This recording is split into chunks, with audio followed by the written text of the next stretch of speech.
Questions. So, again, another tough loss, but I like to start with the positives. Y'all had very good possession, especially in the first half. Their goal came off of for me, what was a questionable handball call and off of a set piece. But other than that, y'all had possession, not only possession, but attacking. The chances weren't necessarily there, but the possession was in their territory. And so what are your comments on that? We're going to be that kind of team.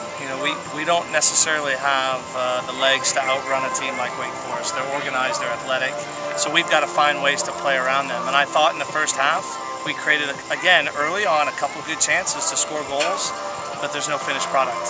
And at some point in time you got to say, okay, what are we doing, to execute those moments of the game? I thought we did a fabulous job getting from the middle third to the attacking third. Again, just no finished product. But I don't know how you can find something positive about 5-0, but I'm going to take 3 or 4 things away from this game, and I feel really good about it. Do I feel good about losing 5-0? Absolutely not. That's not what we trained for. These girls work really hard all week. But for me, there's at least 4 or 5 things that I'm gonna highlight with our girls and say this is what we do well. There definitely seemed to be improvement from last week, as y'all did imprint, as you were talking about last week, Virginia Tech imprinted their style. It seemed that y'all played your style for the most part. Definitely. Now, talking about the offensive third, there was possession and there was, y'all were in their territory, but the final third, things didn't really materialize. Would you maybe attribute that to some impatience offensively as players shoot early, or they don't wait for support to come in, or what would you attribute that to? Well, I think it's 2 things. I think you're spot on. With the times we're impatient, we feel like we almost have a stopwatch on, and we got to do things quick because we're in the final third. And there are several moments in that game where I thought we could have beaten the player off the dribble. Wake Forest didn't have a lot of cover in behind their 2 outside backs. I don't think we were aggressive enough. I also think we played back too much tonight in the final third. I thought we gained some territory, 18 to 20 yards away from their goal, and we played it back as opposed to trying to slip somebody. We talked at halftime about the fact that our 2 front runners were not playing in tandem. They were too spread apart.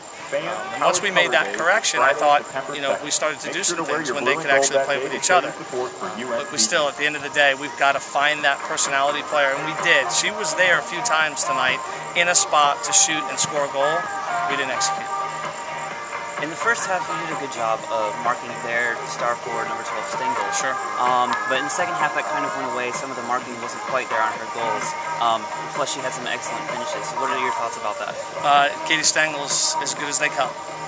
We've got a lot of schools that would love to have Katie Stengel on their team. And she's somebody we definitely highlighted in our scouting report, with the girls, and I thought they did a fantastic job of denying her penetration, making her play a lot of balls back and square. I think her goals. When you look back at her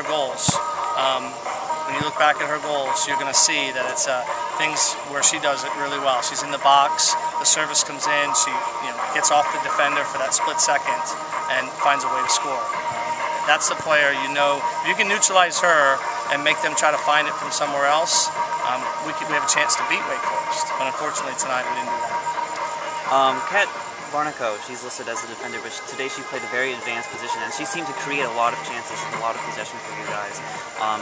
Was that an adjustment you made in the middle of this week, or was that something you were planning on doing? Quite frankly, I decided that we're going to play this tough schedule. Okay, where we went with a little bit of a defensive mentality last week, and still didn't get the result we wanted. So I said, you know what? If we're going to play these teams, we're going to play them heads up. We're going to put our best players in certain positions, and we definitely wanted to put Kat in more forward position, closer to the goal. She's very dynamic. She created some great chances tonight. She's very busy. So as a defender, you've got to pay attention to what she's doing.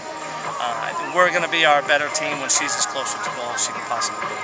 And she did pick up an injury, it seemed, in the late. How is she doing? She's fine. She's fine. She's had a knock on her knee, throughout the year, and she's a trooper. She's as tough as they come. She'll be right back at it on Sunday.